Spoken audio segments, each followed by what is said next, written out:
pessoal, tudo bem com vocês? Tá tudo bem comigo?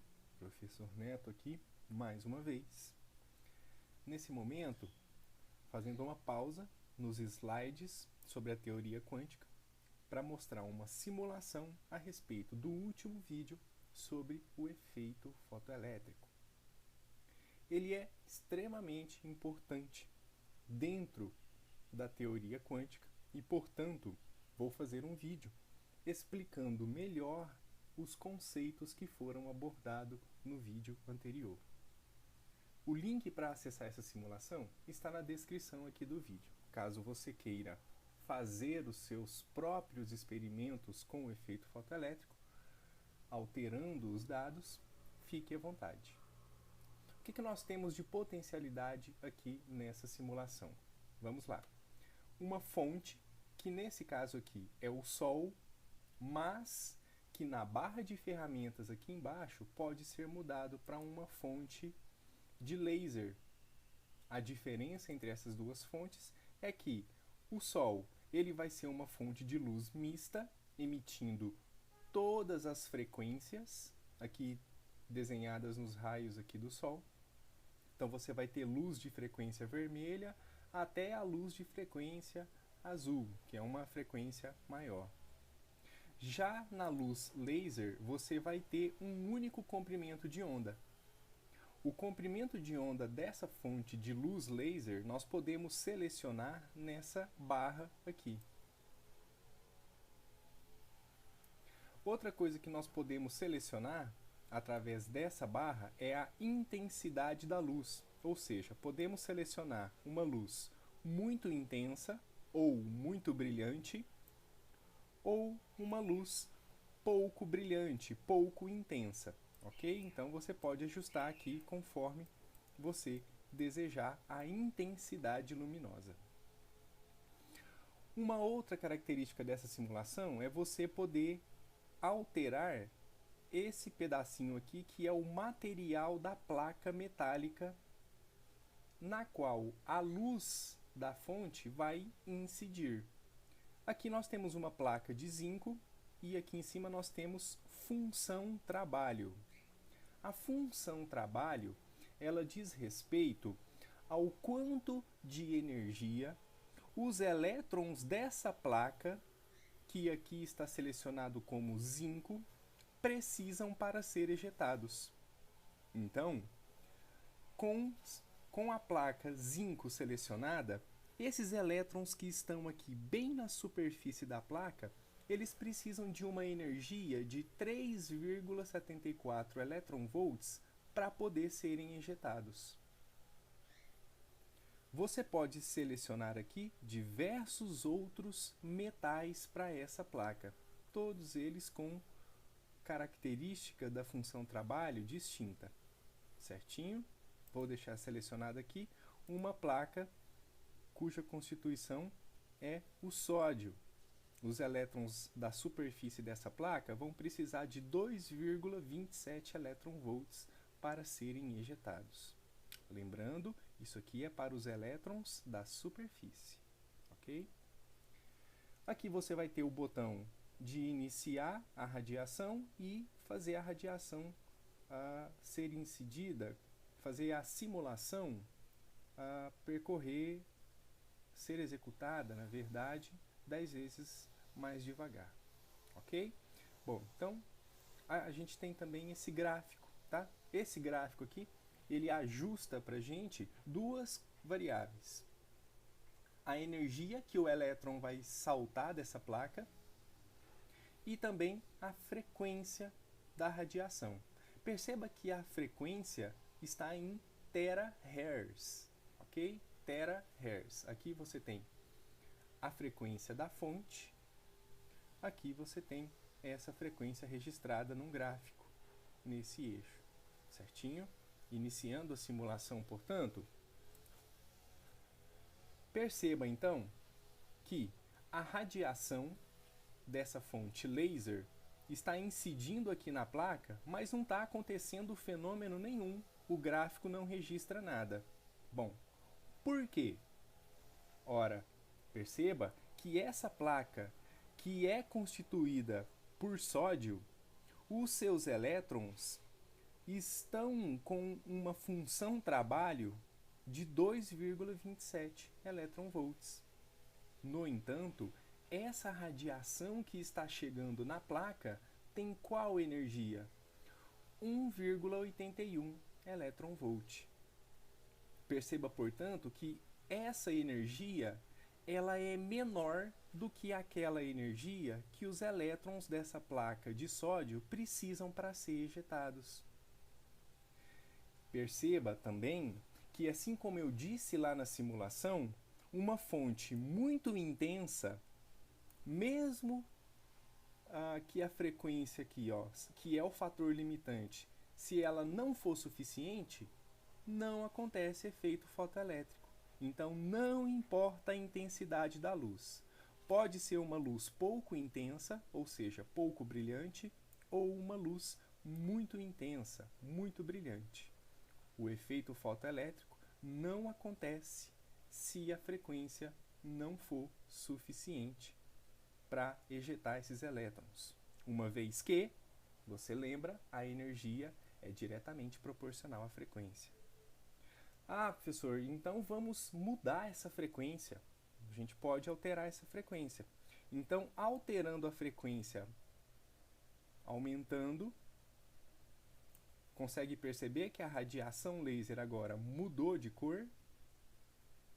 Ainda não acontece o efeito fotoelétrico. Vamos aumentar. Vamos colocar aqui uma radiação já no espectro aqui do laranja.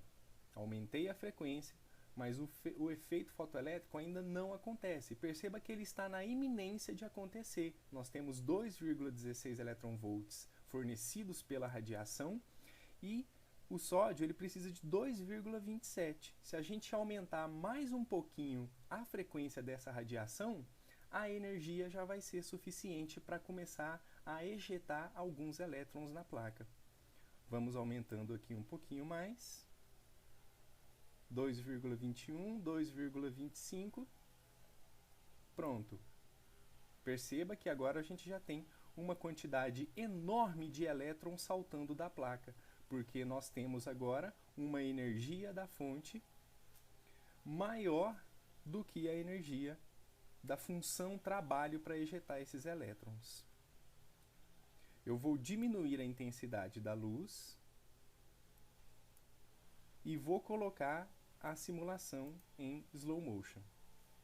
Perceba que a radiação que está sendo emitida está de acordo com aquilo que eu comentei no vídeo.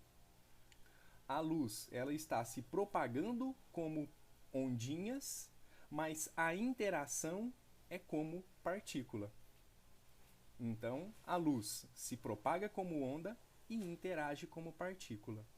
Perceba que cada ondinha dessa que está chegando aqui vai ejetar um elétron.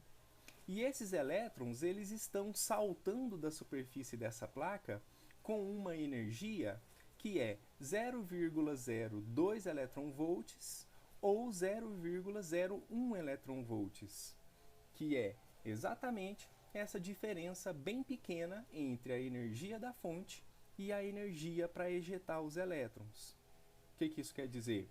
Se você pegar a energia que está chegando 2,29 elétron-volts. O elétron saltou com 0,01.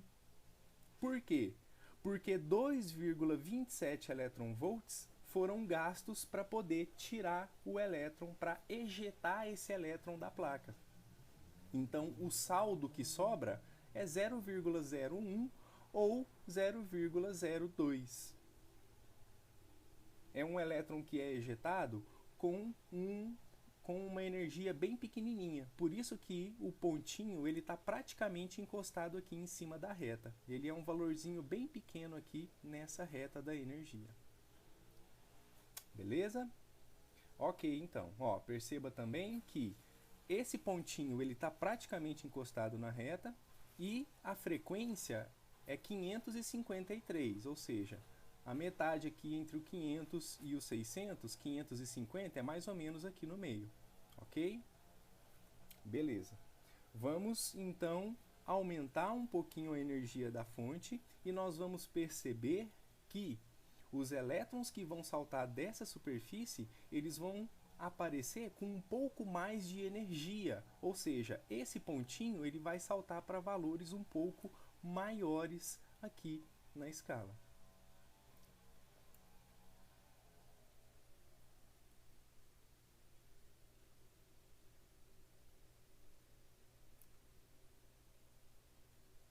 Pronto, já está acontecendo. Ó. Vamos colocar aqui uma radiação de 700 terahertz. Pronto. 700 terahertz. Então perceba, olha aqui a frequência sendo registrada, 700 terahertz. E agora os elétrons sendo ejetados com 0,5 elétron-volts. Então, parzinho ordenado aqui no gráfico da matemática, 0,5 com 700. Então, os elétrons eles estão sendo ejetados nessa região. Quero comentar com você uma coisa bem legal, que é o seguinte. Por que às vezes ele está sendo registrado mais embaixo e às vezes mais em cima? Por conta dessa função trabalho. Essa radiação que está chegando da fonte laser, ela tem uma energia constante, relacionado a essa frequência aqui de praticamente 700 terahertz. Para a gente saber a energia dessa fonte, basta a gente pegar esse valor de 700 terahertz e multiplicar pela constante de Planck. Nós teríamos a energia da radiação em volts, depois nós faríamos uma transformação usando uma regra de 3 simples para obter essa energia de 2,89 elétron-volt. O que está acontecendo então? Essa radiação, ela às vezes pode interagir com o elétron da superfície e nós teríamos então um elétron sendo ejetado com uma energia que é a diferença entre a energia fornecida pela fonte laser e a energia gasta nessa função trabalho. Ou seja, 2,89 menos 2,27, que é o elétron que está bem ali na superfície, fácil de ser ejetado.